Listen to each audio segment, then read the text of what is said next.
Hello mga ka-OFWs, mga kaseswang. So in today's mini vlog, samahan nyo kami at it's our day 3 of exploring Queenstown's town of the Queen, New Zealand. So kung hindi nyo pa napapanood yung day 1 at day 2, please head to my YouTube channel. So ayan, sinumulan ko yung day 3 ko ng pagmamaganda ko at ang aking pagpapakita ng aking virgin and fresh beauty char. So, ayan pala yung view namin from our hotel balcony. Yan mga ka-OFW, diba? Napaka-fresh, napaka-green, at napaka-beautiful like me. Charot. Diba? Ang ganda dito sa Queenstown mga ka-OFW kasi more of green and more of nature. Actually, sa buong New Zealand. Ayan yung kape ko habang nagmamaganda. So, ayan, after nun mga ka-OFW, we went to the city proper of Queenstown. Maliit lang itong city proper ng Queenstown mga ka-OFW. Very, lang siya. Cutie-cutie na city. So, ayan, nagutom na yung mga OFW, ayan si Von, iniisip na niya kung ano yung kakainin niya kasi kumukulo na yung tiyan niya, yung mga bulate sa kanyang tiyan. So, ayan, ang sasarap ng dito mga ka-OFW, mga ice cream. Dito, ang pangalan pala ng na to, ng shop na to mga ka-OFW is Patagonia Ice Creamery. O, diba? Social. Patagonia Ice Creamery. Ayan si Ate Jinky, gutom na din. O, diba? Lahat kami gutom. Ayan na. So, dumating na yung order namin. Ayan si D, ang always gutom. So, ayan, nagtatawanan kami kasi nga, video lang ako ng video. Wala na daw akong ginawa kundi make video.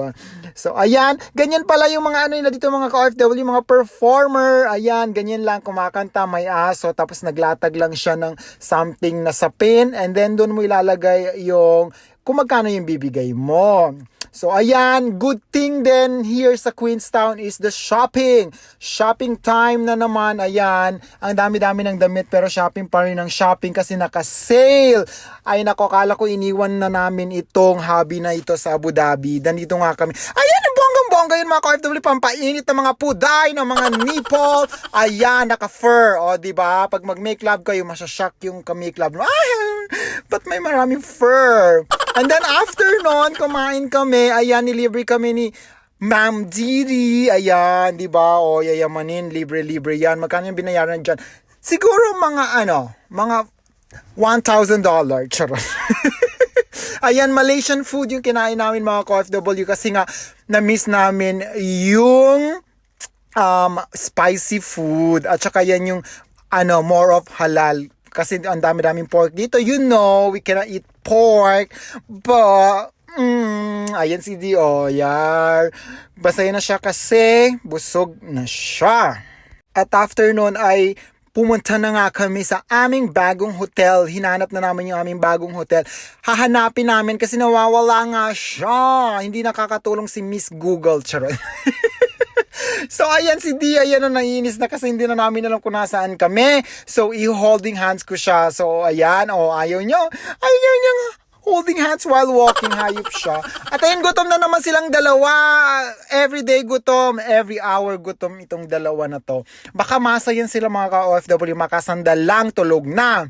At ayan na, nakita na namin yung hotel namin mga ka-OFW, nag-check-in na nga kami. At itong hotel nga namin na ito ay parang, Diyos ko, capsule. Parang parang submarine, parang siya, capsule going to the moon and back. Charot.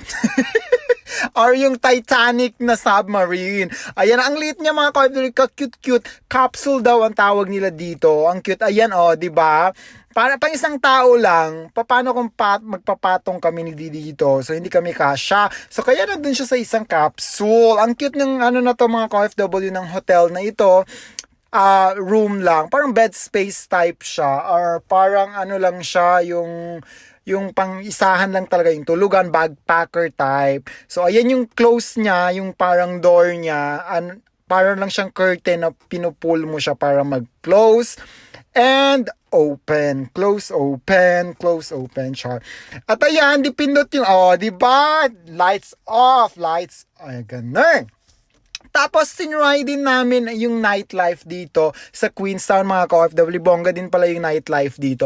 Ay, yung ininom namin dyan, zero alcohol. Kasi baka naman, may mag-send na naman screenshot. Kasi mga tao, hindi ko alam kung ano nakukuha nila sa pag-screenshot at pagsusumbong sa mga magulang ko, mga hayop. Sana masaya kayo sa ginagawa niyo yan sa buhay niyo, mga hayop kayo. Charot. At ayan, cute din yung bartender, mga ka-OFW. Batang-bata pa siya. Fresh na ano pa yung hasang niya. Mapula-pula pa yung hasang niya. Ang sarap. Char. Ayan yung may-ari, yung bartender. Mapula pa yung hasang. At ayan sila kuya, dance sila. Ayun siya, ang cute. So, sabihin yung hindi cute. Padila-dila pa. Kaya pa yung piso. Charot. So ayan, naglakad-lakad kami dito sa city mismo ng Queenstown paggabi. Ang daming bonggang-bongga dito mga ka-OFW kasi yung nightlife nila is super buhay na buhay. Parang kayo mga aswang kayo, buhay kayo sa gabi. Charot. At saka, dito mga ka-OFW pala, bongga yung nightlife nila kasi talagang strict sila, nanghahanap sila ng ID kasi minsan 'di ba yung mga bata nagpa-party. So ganun lang 'yon. So ayun, bumalik na kami sa hotel, hindi na kami naligo kasi pagod na nga kami, nakakapagod pa lang maging turista. Pinatay ko na yung ilaw ko sa aking capsule, pupunta na ako to the moon and back. Ayan si D, ayan nakasimangot na naman siya kasi hirap na hirap siyang akyat baba kasi laki ng tiyan niya. Charot. Payat yarn. So ayan, kinabukasan pauwi na nga kami pero dadaan muna kami dito sa Perch Burger. Our visit here in Queenstown or your visit here in Queenstown would not be complete without you tasting this absolutely perfect burger of Queenstown. Ay char, McDo pala yung kinuha. Pero ang sarap ditong Perch Burger mga ka-OFW. Ayan, ang dami-dami nga namin binili pang pasalubong sa mga hinayupak na mga na yan, nagpadala siya. Ayan si Pia, ganda lang yan ha. So ayan, yun lang yung mga ginawa namin mga ka-OFW. Tapos bumalik kami ulit sa hotel para mag-check out. At ayan yung driver namin, ang pogi naming driver. May jowa na yan ha. Huwag niyang sulutin, yung mga sulutera dyan. Char. And then, after noon, dumaan kami sa famous Arrowtown dito sa Queenstown. Ito bongga din to mga ka-OFW, more of, hindi ko alam kung anong tree yan siya. Parang, yung tree na pang Korean drama or ganun. Nalimutan ko na Bahala na kayo mag-isip kung anong tree yan. Famous din to dito sa Queenstown mga ka-OFW. At tamang-tama nga, it's Independence Day ng New Zealand. Kaya ayan, maraming nagmamarch at maraming mga AFAM. So, ang sasarap ng mga AFAM. So, ayan, nanood din kami ng pag-march nila kahit matagal sila magsimula. Kasi ang dami-daming tao. Mga pasaway din yung mga ibang turista dito. Hindi lang mga Pinoy na turista, kundi mga ibang nationality din. So anyway, ayan na, mag-i-start na sila. Tan-taran-taran. Hayaan nyo na sila. Yan, nag-start na sila nga para sa kanilang parade. Kasi nga, yung nila dito, yung parang national hero, keme-keme, may parade silang ganun. So, super patriotic din yung mga taga New Zealand, mga ka-OFW. Parang tayo din mga kabayan, mga patriotic din tayo. Pero mas more of sila dito magmahal ng kanilang bansa. Di ba naman dapat mahalin natin yung bansa natin? Di ba? Char. Hindi yung alam nyo lang mahalin yung mga maling tao sa buhay nyo. Charot. So ayun, kita nyo naman ang dami mga AFAM, di ba? Nakaka-inspire mag-march. Ang dami mga bata, mga babae. Ayan, mga poisonous na mga babae. Ang cute ng mga bata na nagma-march dito mga ka-OFW. At ayan, ang cute. Kuya, sama ako mag-march. Let's march together to the aisle. Charot. Tema si Ma'am Didi, At si Bon, makikisali daw siya mag-march. Si Ma'am Didi, sabi niya, nakakita ka na naman ng AFAM, yung mata. Kontrabida talaga yung babaitang yan. So, ayan, may mga hot daddy, ayan, pero may mga kasama. Ayan, 4 eyes only yan mga ka-OFW. And then, after nun, kailangan ko magdrama-drama kasi maraming mga dito, mga spot na more of pwede kang mag-drama. Yung mga scenery talaga pang Instagram mga ka-OFW. And then, after nun, ayan si D, nahulog yung Louis Vuitton na sunglass ni Ate Jinky. So, hinahanap niya sa talahiban.